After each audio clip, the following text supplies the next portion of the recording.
प्यारे बच्चों, इससे पूर्व के भाग में हमने क्या अध्ययन किया था? पाठ 1 संसाधन। इस भाग में हम क्या अध्ययन करेंगे? पाठ 2 भारत कृषि एवं सिंचाई। बच्चों, क्या आपने कभी सोचा है कि लोग खेतों पर जाकर क्या करते हैं? अनाज, फल व सब्जियां कहाँ से आती हैं? क्या कभी आपने इस बात पर विचार किया है? आज हम इसी से संबंधित पाठ का अध्ययन करेंगे, जो है भारत कृषि एवं सिंचाई। सबसे पहले जानते हैं कि कृषि क्या होती है। कृषि का नाम आपने बहुत सुना हुआ है।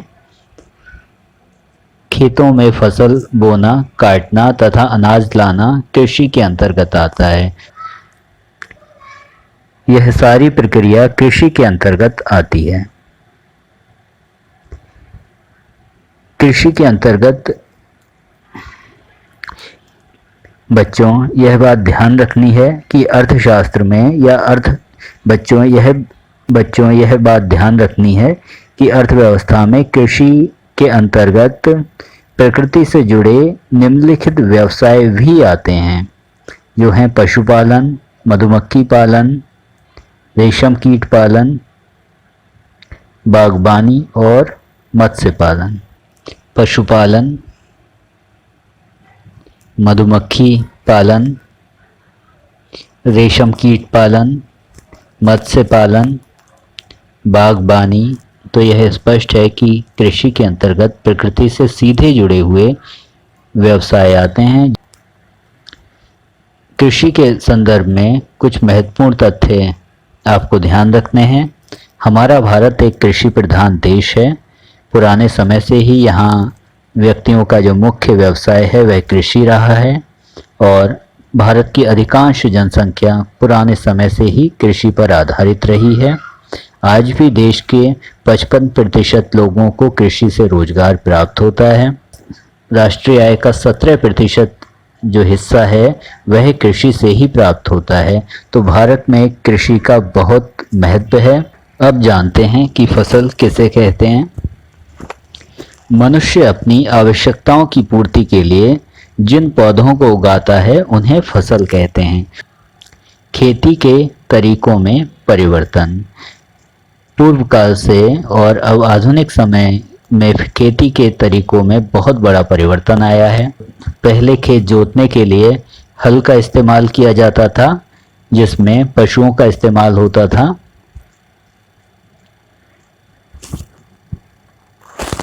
लेकिन आज आधुनिक युग में इस कार्य के लिए ट्रैक्टर का प्रयोग किया जाता है, जिससे खेती बहुत ही आसान हो गई है। अब जानते हैं कृषि के प्रकार। कृषि के मुख्यतः 2 प्रकार हैं, जिसमें पहला है निर्वाह कृषि। निर्वाह कृषि क्या होती है? जिस कृषि का उद्देश्य अपनी दैनिक आवश्यकताओं को पूरा करना हो उसे निर्वाह कृषि कहते हैं। जैसा इसके नाम से ही स्पष्ट है कि यह खेती अपने निर्वाह के लिए होती है।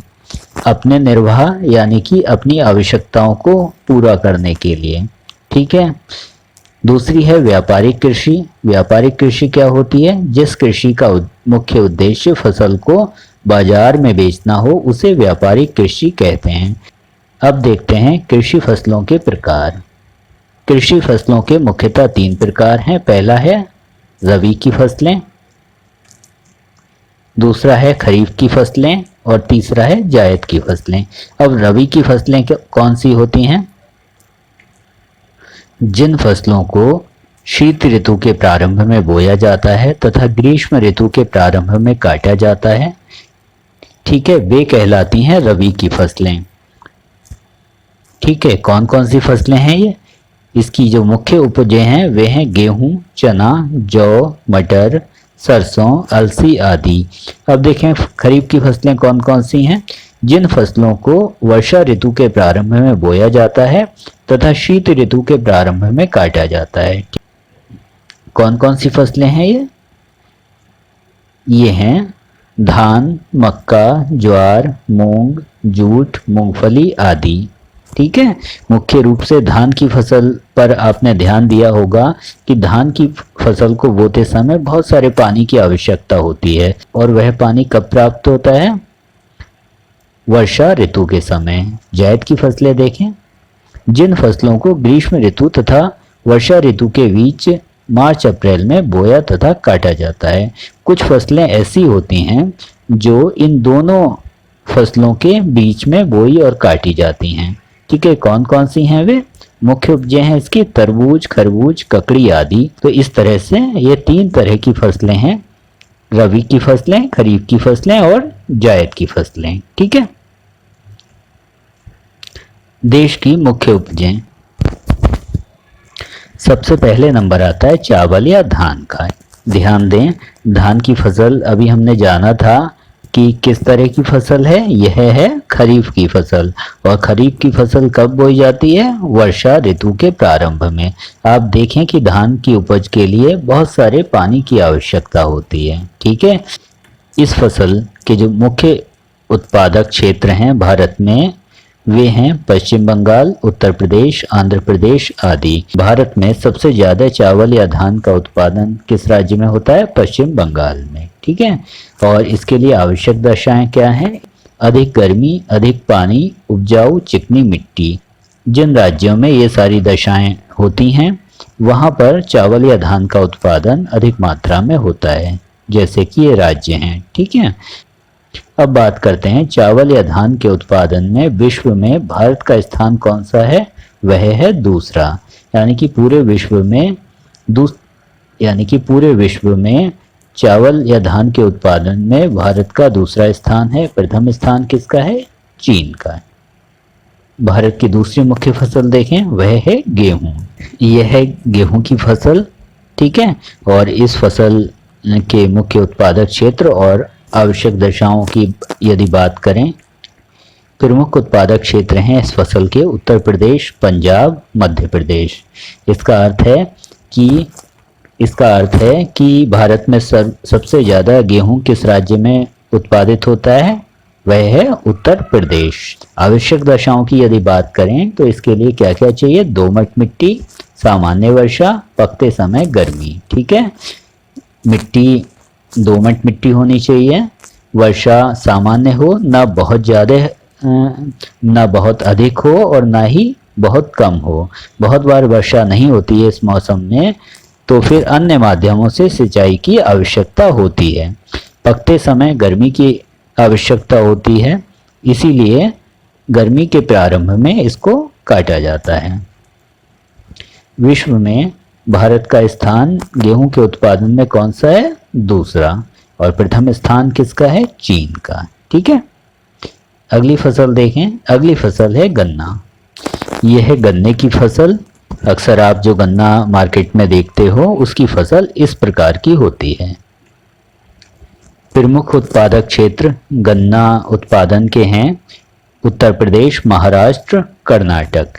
इसका अर्थ है कि गन्ना उत्पादन में सबसे पहला स्थान भारत में किसका है? उत्तर प्रदेश का।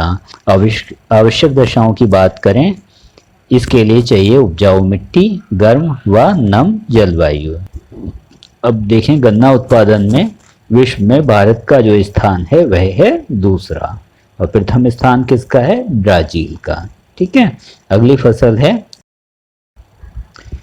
यह है चाय की फसल। प्रमुख उत्पादक क्षेत्र इसके देखें, वे हैं असम, पश्चिम बंगाल और मेघालय। चाय उत्पादन के लिए आवश्यक दशाएं कौन कौन सी हैं? अधिक वर्षा और गर्मी हो, पहाड़ी ढाल जिस पर पानी ना रुके। ठीक है। वर्षा अधिक हो उन क्षेत्रों में और वहाँ गर्मी भी रहे, और पहाड़ी ढाल हो। पहाड़ी ढाल इसलिए चाय की फसल के लिए आवश्यक होता है क्योंकि चाय का जो पौधा है, यदि वहाँ पानी बहुत अधिक देर के लिए रुका तो उसकी जो जड़ें हैं वे गल जाती हैं। इस कारण से पानी वहाँ ज़्यादा देर नहीं रुकना चाहिए, लेकिन पानी की आवश्यकता भी उसको काफ़ी है, तो पानी आए लेकिन ज़्यादा देर ना रुके। इस तरह की जो दशाएं हैं वे इन राज्यों में पाई जाती हैं, इसीलिए इन राज्यों में चाय का उत्पादन होता है। अब देखें विश्व में भारत का स्थान चाय के उत्पादन में कौन सा है? दूसरा। ठीक है। और प्रथम स्थान किसका है? चीन का। अब देखें अगली फसल देखें, कपास। ठीक है, या कॉटन। ये है कपास की फसल। कपास के प्रमुख उत्पादक क्षेत्र देखें, महाराष्ट्र, गुजरात और मध्य प्रदेश। आवश्यक दशाएं कौन कौन सी हैं इसकी? काली मिट्टी, गर्म व नम जलवायु। ठीक है, ये आवश्यक दशाएं इन राज्यों में पाई जाती हैं, इसी कारण से कपास का उत्पादन इन राज्यों में होता है। विश्व में भारत का स्थान देखें कपास में कौन सा है? प्रथम। और दूसरा स्थान किसका है? अमेरिका का है। ठीक, अब देखते हैं भारत में कृषि की प्रमुख समस्याएं कौन कौन सी हैं। बाढ़ तथा सूखे के कारण खेती का नष्ट होना। और कौन सी समस्या है? अच्छे बीज तथा अच्छी खाद समय से ना मिलना। एक और समस्या ये है कि किसानों को अच्छे बीज तथा अच्छी खाद समय से प्राप्त नहीं हो पाती है। अगली समस्या है छोटे छोटे तथा बिखरे हुए खेत होना। ये भी एक बहुत बड़ी समस्या है भारत की कि किसानों के पास बड़े खेत नहीं हैं और जो खेत हैं भी छोटे छोटे तो वे बिखरे हुए हैं। अगली समस्या है सिंचाई की अच्छी सुविधाएं न होना। एक बड़ी समस्या सिंचाई की सुविधाएं न होना भी है, जिस कारण से खेती सही प्रकार से नहीं हो पाती। पशुओं में बीमारी फैलना ये भी एक बड़ी समस्या है, क्योंकि पशु खेती से जुड़े हुए हैं। पशुओं में बीमारी होने का अर्थ है कि खेती या कृषि पर भी दुष्प्रभाव पड़ना। अब देखते हैं चकबंदी क्या है। अभी हमने कृषि की विभिन्न समस्याओं के बारे में जाना था और एक बड़ी समस्या थी किसानों के जो खेत हैं वे छोटे छोटे और बिखरे हुए होना। इस समस्या के समाधान के लिए चकबंदी की व्यवस्था अपनाई गई। देखते हैं क्या होती है चकबंदी। किसान के छोटे छोटे बिखरे हुए खेतों को एक ही स्थान पर बड़े खेत के रूप में परिवर्तित करना चकबंदी कहलाता है। इसको विस्तार से जानने का प्रयास करें। मान लीजिए यह कोई गांव है, ठीक। इस गांव में किसान ए है। जो इस गांव में एक किसान है, उसके छोटे छोटे कई खेत हैं। एक खेत यहाँ है, एक यहाँ है, एक यहाँ है और एक यहाँ है। इस तरह से उसके छोटे छोटे ये 4 खेत हैं। अब इन चारों खेतों में अगर वह खेती करना चाहे तो उसको बहुत सारी दिक्कतों का सामना करना पड़ेगा। ऐसे ही बी किसान की बात करें तो बी किसान के भी जो खेत हैं, जो येलो रंग के यहाँ दर्शाए गए हैं, ये भी बिखरे हुए हैं छोटे छोटे खेत। तो इसको भी बहुत सारी दिक्कतें आती हैं खेती को करने में। इसी तरह से जो सी किसान है, इसके भी खेत बिखरे हुए हैं और जो डी किसान है, इसके भी छोटे छोटे खेत अलग अलग जगहों पर बिखरे हुए हैं। तो इस समस्या के निदान के लिए चकबंदी की जो व्यवस्था है उसको अपनाया गया। और चकबंदी के बाद स्थिति क्या हो जाती है? चकबंदी के बाद स्थिति यह हो जाती है। सरकार क्या करती है, जैसे इसमें एक किसान के जो खेत थे वे विभिन्न जगहों पर बिखरे हुए थे, है ना। तो सरकार ने क्या किया कि जो सी, यहाँ पे जो सी का खेत है वह और बी का खेत है वह लेकर किसे दे दिया? एक किसान को, ठीक है। तो इसके जो 4 खेत जो अलग अलग थे, अब वह एक ही खेत के रूप में परिवर्तित हो गए। तो वह अब एक ही बड़े खेत के रूप में परिवर्तित हो गए। ऐसे ही बी किसान है, तो बी किसान को क्या किया? यहाँ सी, डी और ए, इसके खेत का जो हिस्सा है वह बी किसान को दे दिया, ठीक है। इसी तरह से सी और डी किसानों को भी खेत उनके पास ही प्रदान कर दिए गए। अब इससे फायदा क्या हुआ? अब इससे बहुत बड़ा फायदा यह हुआ कि किसान, जो ए किसान है, वह एक साथ इस पूरे खेत पर खेती कर सकता है। तो इससे इन किसानों को खेती करने में बहुत ज़्यादा सुविधा हुई और देश का उत्पादन भी बहुत ज़्यादा बढ़ा, ठीक है। अब देखते हैं भारत में सिंचाई के प्रमुख साधन कौन कौन से हैं। खेती के लिए सिंचाई की आवश्यकता होती है, तो आखिर किन साधनों से भारत में मुख्यतः सिंचाई की जाती है, देखते हैं। पहला है कुएं तथा तालाब। ये देखें, ये कुआं है जिसके द्वारा सिंचाई होती है, ठीक है। ये तालाब है, तालाब के द्वारा भी बहुत सारे क्षेत्रों में सिंचाई होती है। ये भारत में सिंचाई के प्राचीन साधन हैं। दक्षिण के पठारी भागों में तालाब अधिक हैं। दक्षिण के पठारी भागों की जो प्राकृतिक बनावट है वह इस तरह की है कि वहाँ प्राकृतिक रूप से तालाबों का निर्माण हो जाता है, क्योंकि कुछ हिस्सा ऊंचा है और कुछ हिस्सा नीचा है। ठीक है, तो इसलिए इन भागों में तालाब अधिक पाए जाते हैं। अगला सिंचाई का साधन देखें, वह है नलकूप। नलकूप क्या होता है? नलकूप इस तरह का एक यंत्र है जिसमें पाइप को भूमि के अंदर डाला जाता है और मोटर के द्वारा पानी को ऊपर खींचा जाता है। इस तरह के नलकूप आपको गांव में अक्सर दिखाई देंगे। आजकल अधिक मात्रा में प्रत्येक समय पानी प्राप्त करने के लिए नलकूप बनाए जाते हैं। नलकूप के कारण अब किसी भी समय खेती के लिए पानी प्राप्त हो जाता है, जिस कारण से कृषि में बहुत बड़ा परिवर्तन आया है और जो सिंचाई की समस्या है वह काफ़ी हद तक नलकूप के निर्माण से कम हुई है। अगला देखते हैं कौन सा साधन है। अगला है नहरें। नहरें देखें, नहरें इस प्रकार की होती हैं। बड़ी नदियों अथवा बहुउद्देशीय घाटी जो परियोजनाएं हैं वहाँ से इस तरह की नहरें निकाली जाती हैं ताकि दूर दूर तक पानी सिंचाई हेतु पहुँचाया जा सके। देश में विभिन्न नदियों से सिंचाई हेतु नहरें निकाली गई हैं। उत्तर भारत में नहरों द्वारा अधिक सिंचाई की जाती है। उत्तर प्रदेश में नहरों द्वारा अधिक सिंचाई किए जाने का एक बहुत बड़ा कारण है कि यहाँ पर वर्ष भर प्रवाहित होने वाली नदियाँ हैं तथा यहाँ की जो भूमि है वह भी बहुत ज़्यादा ऊबड़ खाबड़ नहीं है। इस कारण से यहाँ नहरें बनाना आसान है तथा विभिन्न नदियों के कारण उनमें पानी की मात्रा प्रत्येक समय प्राप्त हो जाती है।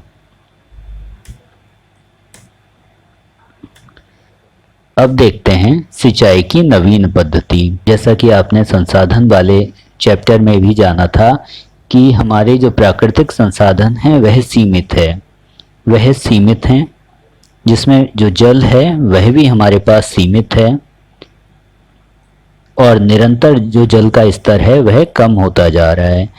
इस कारण से सिंचाई हेतु ऐसी पद्धतियों की खोज हुई है जिनसे पानी की कम से कम खपत हो, जिनमें सबसे पहली है ड्रिप या टपक सिंचाई पद्धति।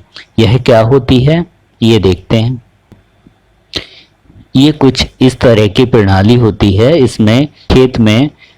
इसमें पूरे खेत में पाइपों का एक जाल सा बिछा दिया जाता है और उन पाइपों में छेद कर दिए जाते हैं ताकि ड्रिप या सिंचाई पद्धति कहाँ अधिक प्रयोग होती है। बागानी फसलों जैसे फल फूल व सब्जियों की सिंचाई ड्रिप या टपक पद्धति से की जाती है। ठीक है, जो बागानी फसलें हैं जिनमें बागों का निर्माण किया जाता है या बागों को लगाकर जो फसलें प्राप्त की जाती हैं उन फसलों के लिए ड्रिप या टपक सिंचाई पद्धति का प्रयोग किया जाता है। दूसरी देखते हैं, वह है स्प्रिंकलर छिड़काव सिंचाई पद्धति। इस पद्धति के अंतर्गत जो खेत है, खेत में फव्वारे टाइप के लगा दिए जाते हैं जिनसे पानी की बौछार होती है, जिससे कम पानी के द्वारा भी खेतों में नमी को बरकरार रखा जाता है और पानी की बहुत अधिक इससे बचत होती है। स्प्रिंकलर सिंचाई पद्धति कहाँ अधिक प्रयोग होती है? खाद्यान्न फसलों जैसे गेहूं, मटर आदि की सिंचाई स्प्रिंकलर पद्धति के द्वारा की जाती है। तो विभिन्न जो खाद्यान्न फसलें हैं हमारी, उनकी जो सिंचाई है वह किसके द्वारा होती है? स्प्रिंकलर पद्धति के द्वारा। ठीक है, अब देखते हैं हरित क्रांति क्या है। वर्ष 1966-67 में कृषि के क्षेत्र में एक बहुत बड़ा क्रांतिकारी परिवर्तन आया जिससे उत्पादन में कई गुना वृद्धि हुई। इसे ही हरित क्रांति कहा जाता है। भारत में इसके जनक डॉक्टर एम.एस. स्वामीनाथन हैं। हरित क्रांति के जो जनक थे विश्व में वह नॉर्मन ई. बोरलॉग थे, लेकिन भारत में हरित क्रांति के जनक कौन थे? Doctor M S. स्वामीनाथन। ठीक है, अब देखते हैं हरित क्रांति की मुख्य बातें। हरित क्रांति में क्या हुआ? कृषि के लिए उन्नत बीजों का प्रयोग हुआ। रासायनिक खादों का बहुत अधिक प्रयोग हुआ, जैविक खादों के उत्पादन में भी वृद्धि हुई, रासायनिक कीटनाशक दवाओं का अत्यधिक प्रयोग हुआ, कृषि के आधुनिक यंत्रों जैसे ट्रैक्टर, थ्रेशर आदि का प्रयोग हुआ, सिंचाई के लिए नलकूप, नहरों तथा तालाबों आदि का निर्माण किया गया। इन सभी कार्यों के द्वारा कृषि में एक बहुत बड़ा परिवर्तन हुआ और कृषि जो उत्पादन है वह बहुत अधिक बढ़ गया। हरित क्रांति से पहले भारत कृषि क्षेत्र में आत्मनिर्भर नहीं था। हमें बहुत सारा खाद्यान्न अन्य देशों से मंगाना पड़ता था, लेकिन हरित क्रांति के उपरांत भारत कृषि के क्षेत्र में आत्मनिर्भर बन गया। हरित क्रांति एक बहुत बड़ा पड़ाव था भारत की कृषि व्यवस्था के लिए। हरित क्रांति के बहुत सारे सकारात्मक या अच्छे प्रभाव सामने आए, लेकिन कुछ दुष्प्रभाव भी हरित क्रांति के बाद के समय में देखने को मिले।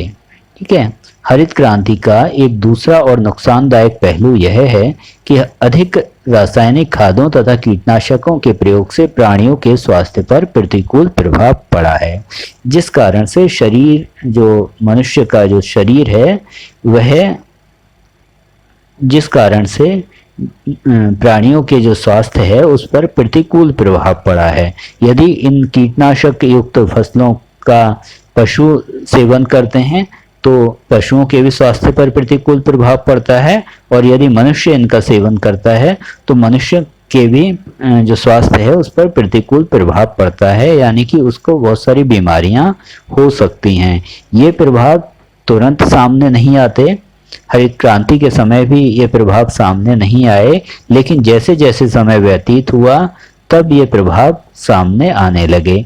इस कारण से अब यह प्रयास किया जा रहा है कि रासायनिक खादों तथा कीटनाशकों का प्रयोग कम से कम किया जाए तथा जैविक खादों का प्रयोग अधिक से अधिक किया जाए, ताकि स्वास्थ्य पर प्रतिकूल प्रभाव ना पड़े। ठीक है, तो बच्चों इस भाग में हमने क्या जाना? कृषि का अर्थ व कृषि के तरीके, कृषि फसलों के प्रकार, भारत की प्रमुख फसलें, सिंचाई के साधन, चकबंदी व हरित क्रांति। ठीक है,